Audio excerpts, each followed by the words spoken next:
नमस्कार मित्रांनो, पारू या मालिकेच्या आजच्या भागात आपल्याला असं बघायला मिळणार आहे की आता अनुष्काने फक्त अहिल्यादेवी आणि आदित्य यांच्या मनातच नाही तर त्यांच्या घरात सुद्धा स्थान मिळवलेलं असतं आणि ती त्यांच्या घरात आलेली असते. अहिल्यादेवीने स्वतः तिला घरी बोलवलेलं असतं.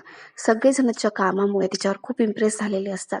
अहिल्यादेवींना ती माणूस म्हणून सुद्धा खूप आवडलेली असते आणि आदित्य सुद्धा तिचं कौतुक करून थकत नसतो. त्याला सुद्धा ती एक बिझनेस वुमन म्हणून, एक कॉन्फिडंट वुमन म्हणून खूप आवडलेली असते आणि तो म्हणत असतो की तिच्यामध्ये ना मला आई दिसते, आईसारखीच वाटते ती.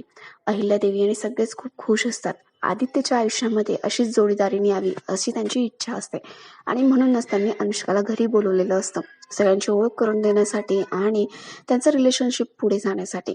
आता हे सगळं सावित्रीने पाहिलेलं असतं आणि सावित्रीने हे सुद्धा ओळखलेलं असतं की अहिल्यादेवींच्या मनामध्ये ही अनुष्का भरलेली आहे.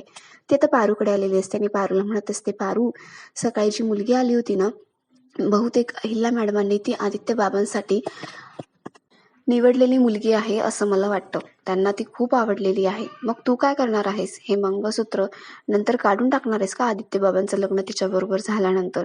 की तू काहीतरी करणार आहेस? पारू, मला असं वाटतं तू काहीतरी करावंस आणि स्वतःच्या हक्कासाठी लढावं.